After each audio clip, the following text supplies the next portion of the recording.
Hello friends, welcome back to study with Tiwari channel. तो कैसे हो आप सब। तो बच्चों, आज की क्लास को शुरू करने से पहले मैं आपके लिए दो लाइन मोटिवेट करने के लिए लाई हूँ। आपके दुखी होने से किसी को फर्क नहीं पड़ेगा, हंसते रहिए। तो बच्चों, आप अपने हमेशा ध्यान रखो, यदि आप दुखी है ना तो आपको और दुखी करने के लिए अनेक लोग आ जाएंगे, लेकिन आपकी खुशी में शामिल होने के लिए आप कोई नहीं आएगा। तो आपके दुखी होने से किसी को फर्क नहीं पड़ेगा, इसलिए आपके अंदर आप दुखी हैं फिर भी आप दूसरों को ऐसा महसूस मत होने दो कि हम दुखी हैं, उनके सामने आप हंसते रहिए। तो आज की क्लास को स्टार्ट करते हैं। तो बच्चों, आज की क्लास को शुरू करते हैं। तो बच्चों, क्लास शुरू होने से पहले ही आप अपने मित्रों को शेयर कर दिया करें इस क्लास को। यदि ज़्यादा से ज़्यादा बच्चे आपके साथ पढ़ेंगे तो आपका भी मूल्यांकन होगा कि आप कहाँ हो, कितने पानी में हो, आप कंपटीशन की दौड़ में आ रहे हो या नहीं आ रहे हो। और एक मैं आपसे रिक्वेस्ट करना चाहूँगी कि प्रत्येक क्वेश्चन का आप आंसर दिया करें कमेंट बॉक्स में, जिससे आपको पता चल सके, आपको कॉन्फिडेंस आ सके कि हमारे कितने सही होते हैं। और लास्ट में आप अपना स्कोर भी बताया करें कि आपके 10 क्वेश्चन में से कितने क्वेश्चन सही हुए। तो आज की क्लास को शुरू करते हैं। पीयूष राम को पीट रहा है, रेखांकित पद में उचित कारक का चयन कीजिए। तो इसमें है कर्म कारक, अगला है करण कारक, और अगला है कर्ता कारक, और फिर है संबंध कारक। तो बच्चों बताइए इसमें क्या होगा। पीयूष राम को पीट रहा है, तो पीयूष क्या काम कर रहा है, पीट रहा है। पीयूष पीटना क्रिया का करता है, पीयूष पीटना क्रिया का क्या है, करता है।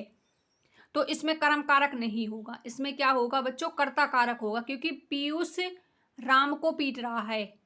तो इसमें राम को, किसको, राम को, तो कोच से आंसर नहीं आएगा। इसमें पीयूष पीटना क्रिया का करता है, ना कि राम क्रिया का। तो इसमें आएगा कर्ता कारक। Next question. नरेंद्र के चारों ओर छात्र बैठे हैं, वाक्य में कौन सा कारक है। नरेंद्र के चारों ओर छात्र बैठे हैं, वाक्य में कौन सा कारक है, करण कारक, कर्म कारक, संबंध कारक और अपादान कारक। तो बताइए बच्चों क्या होगा इसमें। आई होप आप लोगों ने कमेंट बॉक्स में इसका आंसर दे दिया होगा, ऐसी मैं आप लोगों से आशा करती हूँ। तो बच्चों आपने पढ़ा होगा, इसमें आया है के चारों ओर। यदि के नरेंद्र के ओर छात्र बैठे हैं, तब तो ये के आता है तो संबंध में चला जाता अकेला, लेकिन इसके साथ आया के चारों ओर, के चारों ओर। तो आपको पता होगा कि अवतः, परतः, समय, निक्सा, प्रति, इनके योग में संस्कृत में द्वितीय विभक्ति का प्रयोग होता है। कहने का मतलब है कर्म कारक का प्रयोग होता है। कहीं आप के वर्ड को देख करके संबंध कारक पर चले गए तो आपका आंसर गलत हो सकता है। संस्कृत में के अवतः, परतः, समय, निक्सा, ही, प्रति के योग में द्वितीय विभक्ति का प्रयोग होता है। तो के चारों ओर, तो इसमें आएगा कर्म कारक। नेक्स्ट, अपादान कारक के संबंध में कौन सा वाक्य सही नहीं है। क्या पूछा है इसमें, सही नहीं है। रामा विद्यालय से आ गई, सूर्य पृथ्वी से दूर है, मैं जोधपुर से चला आ रहा हूँ, हम सभी कानों से सुनते हैं। तो अपादान में बताओ कौन सा होगा। रामा विद्यालय से आ गई अलग हो गई, इसमें तो है अपादान, इसमें नहीं पूछा है। सूर्य पृथ्वी से दूर है, तो इसमें दूरी के अर्थ में भी अपादान का प्रयोग होता है, ये ऑप्शन भी डिलीट हुआ। मैं जोधपुर से चला आ रहा हूँ, तो जोधपुर से अलग हुआ है, ये ऑप्शन भी डिलीट हुआ, क्योंकि इसमें नहीं पूछा है, जिसमें अपादान का प्रयोग नहीं हुआ है। हम सभी कानों से सुनते हैं, किससे सुनते हैं बच्चों, कानों से। किससे सुनते हैं बच्चों, कानों से। तो इसमें कौन सा आएगा, जो कान हैं वो साधन का काम कर रहे हैं, इसलिए इसमें करण कारक होगा। नेक्स्ट, निम्न में से कर्म कारक युक्त वाक्य चुनिए। ऐसा वाक्य कौन सा है जिसमें कर्म कारक है। तो बच्चों नीचे से देखते हैं हम। पिताजी घूमने के लिए जा रहे हैं। पिताजी घूमने के लिए, तो इसमें तो कौन सा होगा, संप्रदान होगा ना, के लिए। तो ये ऑप्शन कैसा हुआ, डिलीट हुआ। गंगा नदी यमुना से पवित्र है। गंगा नदी यमुना से पवित्र है, तो इसमें कौन सा होगा बताइए। गंगा यमुना से पवित्र है, तो मैं आपको बताना चाहूंगी बच्चों, जहां पर तुलना की जाए, दो वस्तुओं में तुलना की जाए, दो वस्तुओं में तुलना की जाए, वहां पर अपादान होता है, ना कि कर्म कारक। तो इसमें अपादान होगा, ये ऑप्शन डिलीट। खरगोश बाघ से बहुत डरता है, तो आपको पता होगा डरने के योग में भी अपादान का ही प्रयोग किया जाता है, जिससे डरा जाए। तो किससे डरा है, बाघ से। इसमें भी क्या होगा, पंचमी विभक्ति। तो ये ऑप्शन भी क्या हुआ, डिलीट हुआ। तो इसका राइट आंसर क्या होगा, महाविद्यालय के पास आ गया इसमें। तो के पास जिलाधीश कार्यालय है, तो इसमें कौन सा होगा, कर्म कारक। तो राइट आंसर कौन सा हुआ, पहला। निकट, पास, दूर के योग में कर्म कारक होता है। जिसके निकट या पास हो वह कर्म कारक होता है। तो आई होप आपको समझ आ गया होगा। नेक्स्ट क्वेश्चन, कारक के संबंध में किस विकल्प का कथन अनुचित है, जो उचित नहीं है, मतलब असत्य है। चाहिए अर्थ वाली क्रियाओं के साथ कर्ता कारक में को चिन्ह का प्रयोग करना चाहिए। चाहिए अर्थ वाली क्रियाओं के साथ कर्ता कारक में को चिन्ह का प्रयोग करना चाहिए, बिल्कुल सही है।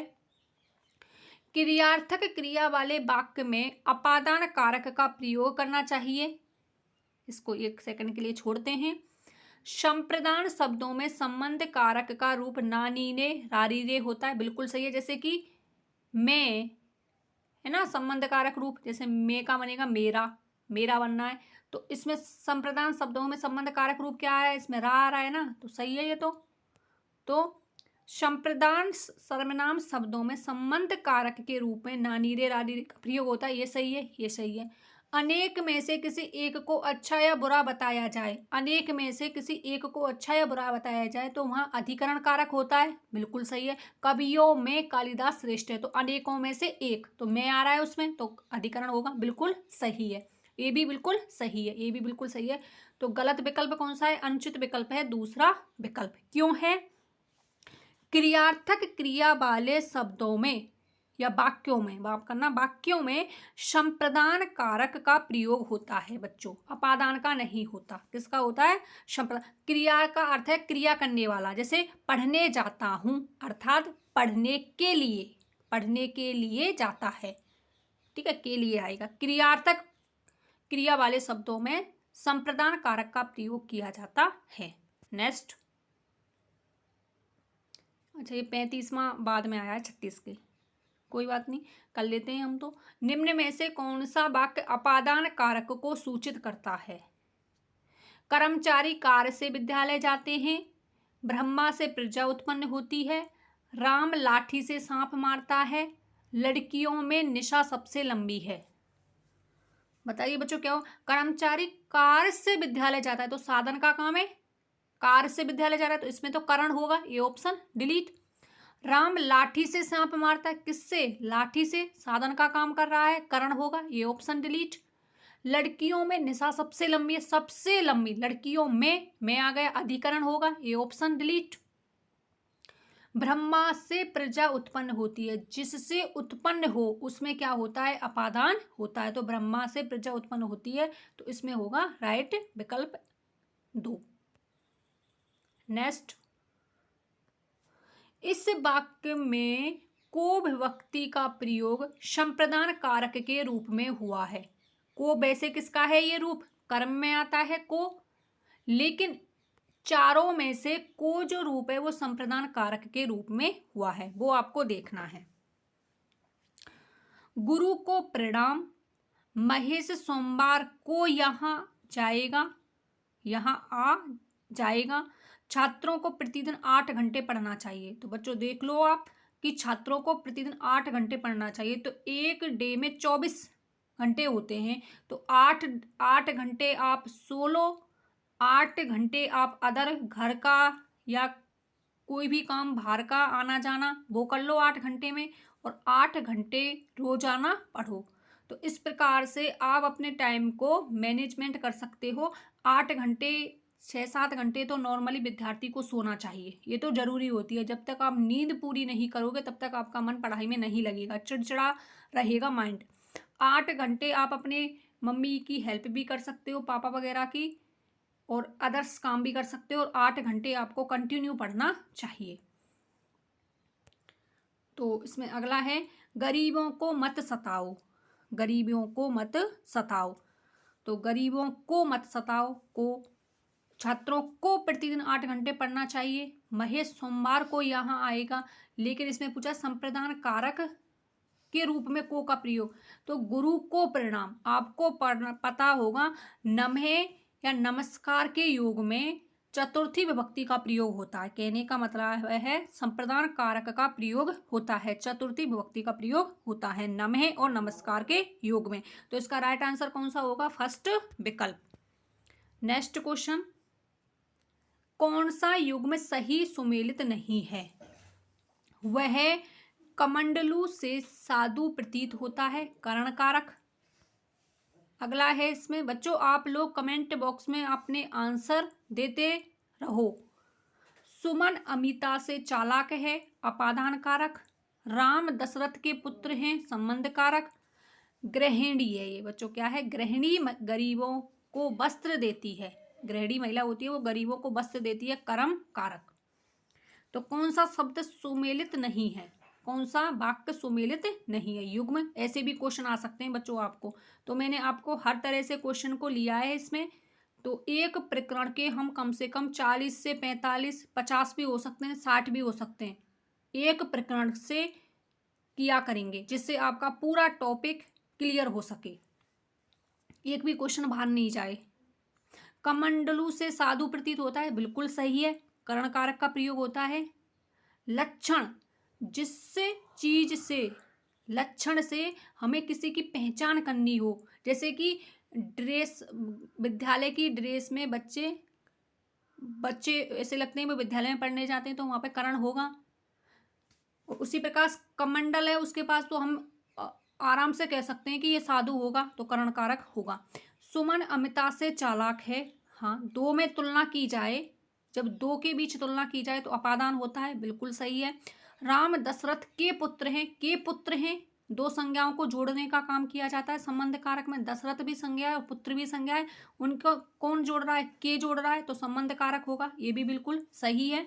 गृहिणी गरीबों को वस्त्र देती है, कर्म कारक नहीं होगा, हालांकि यहाँ पे को है लेकिन कर्म कारक नहीं होगा।